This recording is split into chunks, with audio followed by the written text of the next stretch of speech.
I always say that I never sang any style of music that I hadn't heard in my household growing up. She lit up stages with a voice that could shatter silence. But behind the spotlight, Linda Ronstadt kept a list. Not of awards or chart toppers, but of names she'd rather erase. These weren't just musical disagreements. They were personal ruptures, private tensions, and moments that burned bridges for good.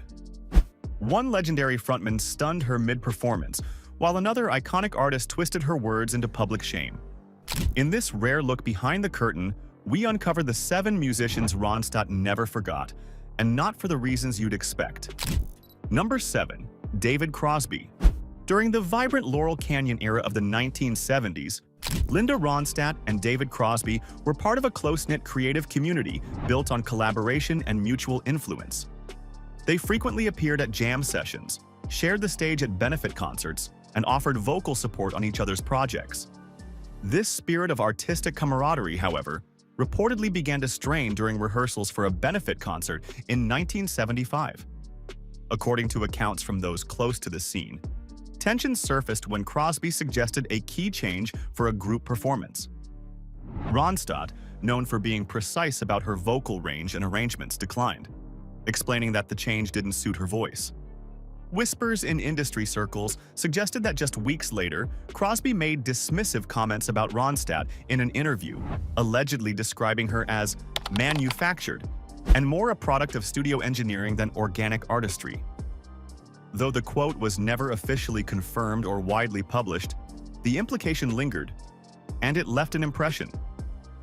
Ronstadt didn't respond publicly, but she drew her own boundary. She stepped away from a planned studio collaboration that included Crosby, prompting producers to revise the lineup. Keep your jaw steady, because the next name she exposes will leave you stunned. Number 6. Don Henley.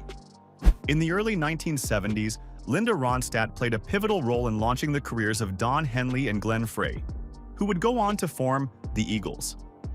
At the time, they were unknown musicians seeking a break in Los Angeles. Ronstadt hired them as part of her backing band for a tour, giving them critical exposure and credibility within the music industry. She offered them not just a platform, but mentorship, helping shape their stage presence, harmony arrangements, and musical discipline. Glenn Frey later acknowledged her pivotal role, saying, "She, more than anyone else, helped form the Eagles. Linda helped to popularize Desperado." She supported you guys. She could have been really pissed, right? She could have been, but she's not that way. Yeah, she was happy for you. Absolutely. When Henley and Frey later decided to start their own band, Ronstadt supported the move and even recommended them to industry executives. The Eagles quickly soared to fame with hits like Take It Easy and Hotel California, while Ronstadt continued to thrive as a solo artist. However, as the Eagles rose, Henley's attitude toward Ronstadt changed. He became more dismissive of her contributions, publicly calling her music safe and too polished. Number 5. Frank Zappa.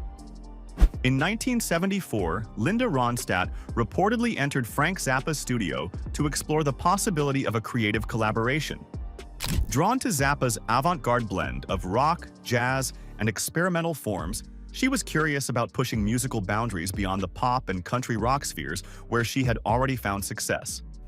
Zappa, known for his uncompromising artistic standards and meticulous control in the studio, was seeking vocalists for a new project at the time. While the idea held promise on paper, what unfolded, according to rumors from those familiar with the session, was a creative mismatch. Some accounts suggest that Zappa approached the session more like an audition than a collaboration, allegedly mocking Ronstadt's vocal interpretations in front of the band and implying that she struggled to grasp his complex musical structures. Though these characterizations were never publicly confirmed by either artist, they fueled speculation about the abrupt end of their brief working relationship.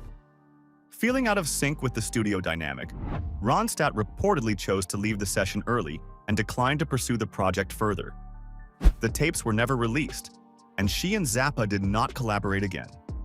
Despite the short-lived encounter, the experience is said to have had a lasting influence on Ronstadt.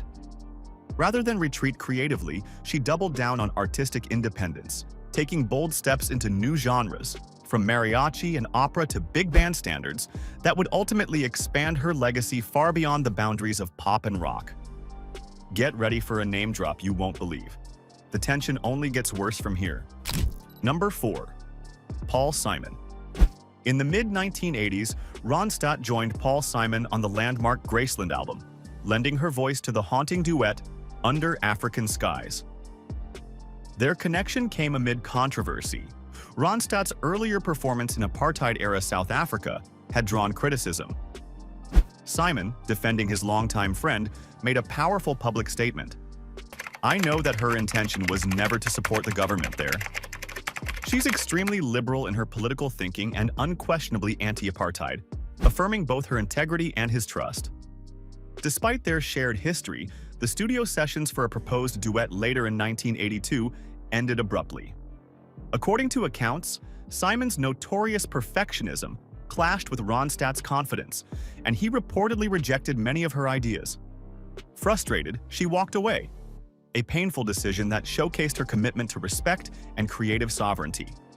As she once reflected on artistry and resilience, "Humans hold a grudge," she told an interviewer. "They sing to complain of how grievously they have been wronged and how to avoid it in the future." That moment with Simon became more than a failed collaboration. It was a declaration of her own value and boundaries. Number 3. Jim Morrison. In the late 1960s, as Linda Ronstadt was beginning to establish herself as a rising talent with the Stone Ponies, a troubling encounter with Jim Morrison left an enduring impression. During a concert where Ronstadt opened for The Doors, Morrison stormed the stage mid-performance and attempted to kiss her without warning. The moment was jarring and unprofessional, leaving Ronstadt visibly stunned in front of a live audience. In a later interview, Ronstadt reflected, "Jim was very soft-spoken, quiet, and very moody. When he was not drunk, he seemed nice enough, but as soon as he began to drink, he really got very wild quickly. I was very young and it frightened me." Get to know Jim Morrison. I don't think I got to know him. He was a very moody, kind of a distant guy. He was a little scowly, and he had this. Rather than a playful gesture, it felt intrusive, an act that undermined her credibility and control in a male-dominated industry. Morrison's behavior, already erratic due to increasing substance abuse, crossed a line that Ronstadt quietly refused to ignore. The damage didn't end on stage. Weeks later, Morrison mocked Ronstadt in a radio interview, labeling her "sweet but spineless" and criticizing her music for lacking fire. For a young artist carving her space in a competitive world, the public insult from an established star was both personal and deeply demoralizing. Yet Ronstadt never responded publicly. Instead, she drew a firm line, refusing to share the stage with him again and becoming far more selective about future collaborators. That humiliating moment marked a shift. She would protect her boundaries fiercely, even if it meant distancing herself from rock royalty. Number 2. Neil Young. In 1976, Linda Ronstadt and Neil Young shared a stage at a benefit concert supporting farm workers' rights, an event that should have united two socially conscious artists. In a 2025 interview, Ronstadt admitted of touring with Neil Young in 1974. "As a club act, we weren't really ready for Madison Square Garden. But in those hard, huge cavernous spaces, it's hard to do quiet, subtle music. You need a small theater for that." Basically the most talented and the best collaboration he's done. And then he says... He was exaggerating. He says that he says he doesn't know where Linda is, but wherever she is... But behind the scenes, creative friction quickly surfaced. Young, known for his raw and gritty protest style, dismissed Ronstadt's polished sound as too commercial and too clean for the politically charged atmosphere. He reportedly ignored her suggestions during rehearsals and made it clear that her style didn't belong. For Ronstadt, who had built a career on versatility and authenticity, the dismissal felt more like a personal slight than a simple artistic difference. If you thought that was uncomfortable, the final name on her list will leave you speechless. Number 1. Elvis Costello. In 1979, Linda Ronstadt and Elvis Costello found themselves at a musical crossroads during a major festival event. Ronstadt, widely recognized for her genre-crossing versatility and polished vocals, had become one of the most respected figures in popular music. Costello, meanwhile, was emerging as a provocative voice in the punk and new wave scenes, celebrated for his sharp lyrics and contrarian persona. According to rumors that circulated following the event, Costello allegedly criticized Ronstadt's set by calling her music background music for brunch in front of reporters, a remark interpreted by many as a jab at her artistic credibility. Some accounts further claimed that when Ronstadt confronted him backstage, expecting an explanation, he reportedly doubled down on the remark and walked away without offering one.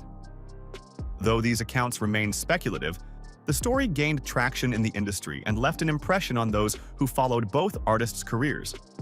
Ronstadt declined to address the situation publicly, but the episode is said to have influenced how she approached future public appearances and collaborations, favoring settings where the focus remained on the music rather than potential friction. Which of these 7 musicians do you think crossed the line the most with Linda Ronstadt? Let us know your thoughts in the comments below. We're reading all of them. If you enjoyed this deep dive, give it a thumbs up, hit that subscribe button for more music legends and untold stories, and don't miss the 2 videos on your screen now. They're packed with more behind-the-scenes drama you won't want to miss.